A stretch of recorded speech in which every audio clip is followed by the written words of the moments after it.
Hello, everybody, and welcome to the Bright Founders Talk at Temy.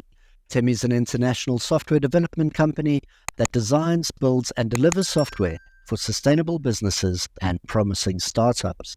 My name is Matthew, and my guest today is Mr. Michael Bertoni, who's the founder CEO at SAS Talent. How are you today, Michael? I'm doing great, Matt. Appreciate it. Thank you so much for the invite. And Temy, thank you as well. Fantastic. It's a great pleasure having you on board with us. Thank you for taking time out of your schedule to be here today. Michael, so I always like to start with a bit of an introduction. So if you don't mind, could you tell our viewers a little bit about who you are and what it is that you do? Definitely. Thanks, Matt. So my name is Michael Bertoni, and I'm the founder and CEO of SAS Talent. And we work with early and growth stage SaaS and tech companies, and we help them with talent. We are a very highly specialized recruiting agency. We work with our clients and help them get talent in the United States. We help them get talent in Latin America, and we help them do projects in all those areas as well. I'm super passionate about helping SaaS and tech companies. I picked this business. I work with startups. I work with small companies. I help them grow. I help them go from a few people to usually 30, 40, 50 people. And it's a great joy for me. Fantastic. You have an amazing track record in the SaaS environment. You run your own podcast. You've been involved in multiple different stages of this. Can you tell us a little bit about starting your journey? How did you get into it? What were your inspirations? Yeah, definitely. So I've always worked with some tech startups. So I've been working with them pretty much since 2004. So I specialized in working with ISVs, which were independent software vendors, for many years before I started my company. And I really had a specialization working with these startups. So I just fell in love with these types of companies. And again, I've been working with them since 2004. So it's been like over 20 years now in working with these types of companies. So my inspiration for my company was just really what I love doing passionate-wise. So I was working with these companies my whole life, and I started my company. And when I started my company, I was helping with recruiting. I was helping with software development. I was building software, and I was also helping with sales and lead generation. So I was just doing way too much. So I really got focused in the last few years around this recruiting and staffing that we do, very, very highly specialized for these companies. Fantastic. So tell us a little bit about when you realized that there was an opportunity here and you started SAS Talent, I take it. Can you tell us about its birth? What are some of the things that you went through, maybe a few challenges that you met along the way? Right. In the beginning, it was really hard. Just trying to figure out a business model. So whenever you're starting a company, because there's probably a lot of people listening to this right now that are solopreneurs or starting businesses or saying, how do I do this? It's really hard. What you have to focus in on is your process. You have to have an operational process to conduct business, right? So you might have all these dreams and ambitions with what you want to sell and who you want to sell it to. But I would say the two most important things that you really need to focus on as a business are your customer, right? So your customer, you have to know the needs and problems and issues of your ICP or your customer, your core customer. And then you have to have a business process. You have to have a process to conduct business, right? That might sound really simple, but it's hard, right? If you don't have a full process for how to conduct everything from generating leads to driving sales to closing business, right, to delivering the business, to following up, right, you're not gonna be successful. It's gonna be really hard. You ran your own podcast as well before SAS Talent. Can you tell us a bit about that? Yeah, so I had a show that I did. I produced about 60 episodes of a show called Tech Talks, where I worked with founders. If anybody's listening to this right now and you're a founder or a CEO or some type of solopreneur, or you're in a tech company, just reach out to me, right? I have a podcast now that I do all the time. I love interviewing people and giving value, right? So just giving back first. The other core thing that I would say that you really need to focus on first is giving, right? If you're in a business, you have to be thinking today, how can I be giving to someone? That's why we do these podcasts, and that's why I have a podcast, because you want to give value first, right? So I love doing the podcasts, love interviewing people, and, it's just part of my DNA. Terrific. So I can hear that you're very passionate about it. You've got a lot of things going on. How do you manage balance? You're running a company. You've got all these things happening on the side. What do you do to keep your head above the water? So that is an amazing question, Matt. So again, anyone who's listening to this right now, the number one thing that you have to get if you're a startup and you're trying to conduct business, you need an executive assistant. Number one most important thing. And the executive assistants we have an executive assistant service that we have for our clients. It's executive assistants in Latin America. These are not your grandma and grandpa's executive assistants, right? These executive assistants, they help you with sales, they help you with marketing, they help you with content, they obviously do your calendar, they do your email. Imagine if you had somebody that just was handling your email and your LinkedIn inbox and doing your content, right? So the way that you keep your head above water, everybody who's listening to this right now, is you get an executive assistant. Another great book to read is Buy Back Your Time by Dan Martell. Amazing book, right? So the book spoke to me. It is an operational handbook for how to run your business. So most of us founders out there, we know how to sell. We know how to get people excited. We're the rainmakers. We don't know how to conduct business, right? I mean, it's like COO, right? So COO, operations, right? You need to learn how to get operations. How do you get these operations? You hire an executive assistant. It's that simple, right? So I actually have 3 executive assistants. So everybody, again, listening to this right now, what you have to have is executive assistants. Get 1, right? Now think about it. You have sales, you have marketing, right? You have account management. Then in those 3 areas, you can break it down even further, right? I have an EA. Half of her job right now is managing my podcast. So first, get an EA and start to think about all the processes you need to do, right?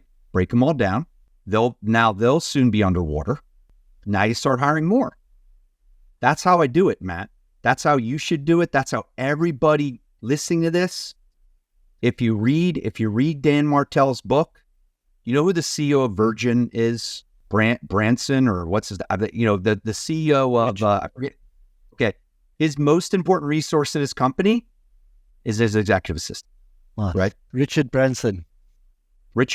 So the most powerful CEOs and owners of companies, their most important resource in their company is their executive assistant, right? It's a very, very simple concept. And if you can imagine, I mean, you're Matt, you're in South Africa. So if you can imagine hiring an executive assistant in South Africa or the Philippines or Latin America, like us, you can imagine how much you're paying for these people. That would also make your head, like you'd be like, oh my gosh, I could get an executive assistant full time for that type of money. Are you serious? Right? So that's how I do it, Matt. Tell me a little bit about this. So we've got our most important people here. What about other key positions to keep things flowing? Tell me about bringing people into your business, building your team. What sort of stuff do you look for? Executive assistant, priority number 1, right? Then most of us out there who are founders or solopreneurs or whatever, we're the rainmakers.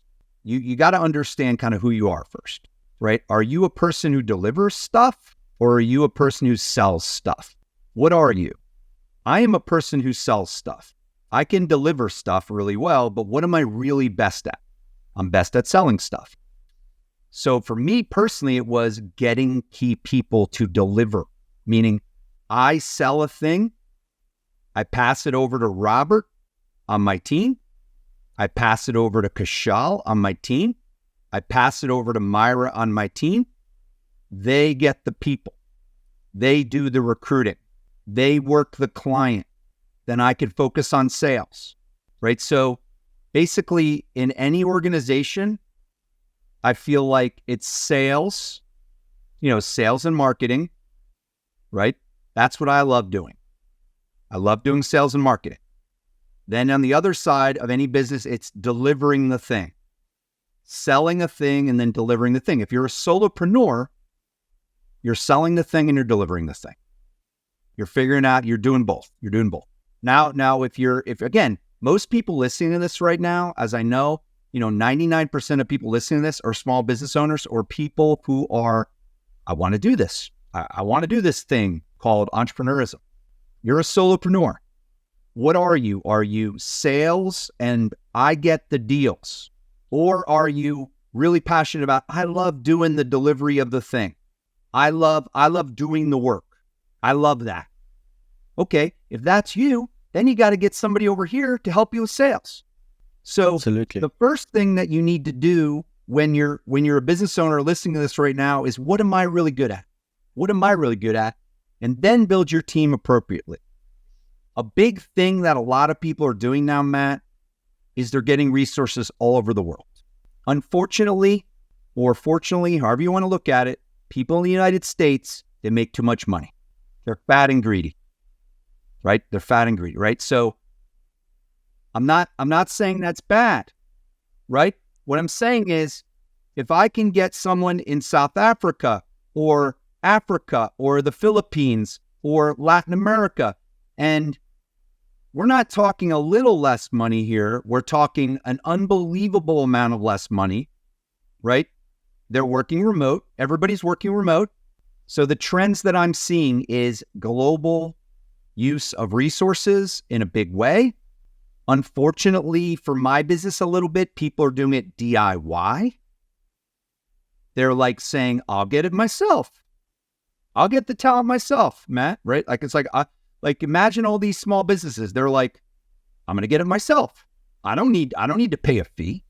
I think that's slightly short-sighted. I think they should get people themselves, right? So I got into a company recently. They hired 10 people on their own. Now they're having trouble. Now they're looking for help. So the reality is when you need the help, right? So when you're building, just to answer your question, back to your question, when you're building a team, you need to really have self-awareness of what you're good at and what you're not good at, and then hire appropriately, right? And then most of the time, hire globally. In this day and age, hire globally, right? I'll break it down for you in some numbers. If you hire an executive assistant in the United States, a good executive assistant in the United States, $70,000 a year. You hire one of my executive assistants in Latin America, and mind you, they work for me. I coach them. I work with them. I give them the benefits, everything like that. It costs $24,000, $2,000 a month. Matt, that is a significant difference. Matt, we're going to get you one, right? Next, you're going to be, I'm kidding. So that's what we do. That's what we do here. We literally free up time and allow the entrepreneur, Matt. It's powerful. I had an entrepreneur the other day literally crying on the phone with me because she's saying to me, oh my gosh, you're saving me, because people are overwhelmed. We're overwhelmed. We need help. So you're facilitating that headache that a lot of people are going through, as you rightly mentioned. So sourcing somebody, finding the right people for the job, going through that whole rigmarole of trying to acquire your executive assistant, and you're taking that away and saying, look, this is what we can do, and this is how it's going to help you. And I bet, as you say, I bet a lot of people cry in relief when that happens. Yeah, the talent. So what we're finding with our startup clients, the point of the spear is the EA. That's the first thing you need. Then obviously you need other things. For a lot of our clients, they need engineers and developers. AI talent is a big thing right now. So if anybody's listening to this wants AI talent, so in a big way, we're doing engineering and AI talent in Latin America. We're overseeing that talent. We're making sure they do the work, right? That's a really big deal. The other thing that we do a lot is sales and customer success people. First, it's the EA, then it goes from there. Now, something else that I see, sorry, I've got a few things to cover here, but something else that I see that I picked up is that you're also involved quite a lot with the funding stages for the entrepreneurs. Can you talk us through a little bit about that and tell us how you get involved? Absolutely. So there is a massive wave coming, Matt, that's been here for a while, and I'll be the first to tell everybody it here if they don't know it already.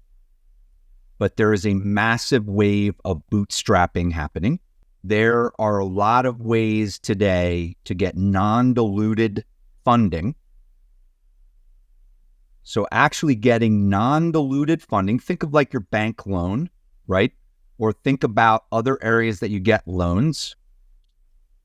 But think about that from the perspective of personalized SaaS and tech bank loans. So I work with one company right now that, again, everybody listening to this, they can reach out to me. So bootstrapping it's a wave that's coming. More and more people can build technology and things by bootstrapping and getting funding, non-diluted funding, right? Non-equity funding. Very, very important to understand that today, right? So you get your bank loans, you get your credit cards, you get all this stuff, right? But imagine getting a bank loan with a specialized bank that works with companies. And so that's something we do. So a lot of our clients work with angel investors. That's kind of the next round of so working with angels. That's the next phase of angels. So we work with angels. We work a lot of angel investors.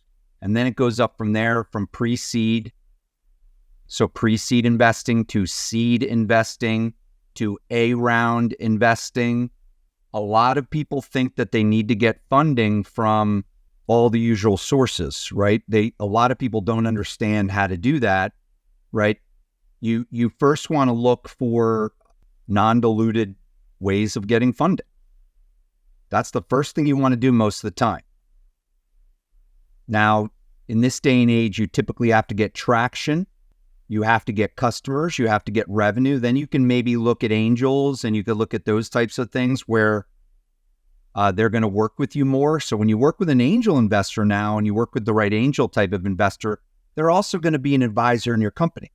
I mean, when you work with the bank, you're not consulting with the banker on how to grow your business, right? You're really not. Yeah. But when you're working with an angel investor and they give you money, say they give you $25,000 or they give you $10,000 or they give you whatever they give you, they should be a resource for you. They should be an advisor of your business. They should maybe even be helping you with sales or delivery or finance or something. And then start to look at the funding source, the other funding sources, right? The venture capital companies, the VCs, things like that, right? The other big, huge thing, Matt, that's a problem. So the biggest problem for most entrepreneurs and most solopreneurs is they don't know how to sell. When you are trying to get funding, so for everybody listening to this right now, when you're trying to get funding, you're a salesperson. If you don't know how to sell, there's no way you're going to get funding. It's going to take you way too long. First off, if you don't know sales, who are you going to know to target? So I personally know when I work with a client, I know there are ideal funding partners, ideal funders for a company. People don't have any awareness of this, right? They don't understand that there is literally a niche of funding maybe specifically for them that they should be looking for. That sort of thing. So you help people to facilitate these processes. Is there anything that you think, there's so many avenues that we can go through, But is there anything that you think would be important for you to mention, that I might have skipped over? No, I mean, everybody listening to this right now needs to go out and get an EA. If you get it from me or you get it from someone else, right? You don't have to get it from me. You could probably get it from Matt. There's probably great executive assistants in South Africa, right? They're probably very inexpensive, right? But you need to get an EA, right? That's the biggest takeaway that I would say with everybody here listening to this right now is if you're going to free up time in your life, you got to get an executive assistant, right? That's the tip of the spear. And then if you have talent problems, we solve them, right? We're super flexible. We have talent in the United States or we have talent in Latin America, right? And we're really passionate about helping you with it. That's fantastic. Are people able to contact you through LinkedIn or any other channels? Yeah, so everybody could find me on LinkedIn. So I've got over like 25,000 LinkedIn first connections. I've always been using LinkedIn as a main source of business. So you could definitely get me over LinkedIn. You could also go to SAS Talent. So SAAS talent.com, right? You could set up a meeting with me right there. You could actually go there and set up a meeting with me. It's not that hard to do. You just got to find a place on the site, click on it. I just wanted to say, Michael, we really do appreciate that you've shared this with us. I mean, there's so many things that we could go over, but I think you've given us a very good idea of what it is that you guys are involved in and a lot of helpful advice for people that are looking. I mean, I wouldn't know where to begin. If I was starting out, I wouldn't have the faintest idea of what first steps to take. So I'm pretty sure there are a lot of listeners that are going to really appreciate what you've shared with us today. Absolutely. I'm here to help, Matt. I appreciate you. I appreciate Temy. Thanks for putting this together and, just want to understand how I can continue to be a resource for people. Fantastic. Michael, thank you very, very much. I wish you a good day and we'll be keeping our eye on you. All right, great. Thanks, brother.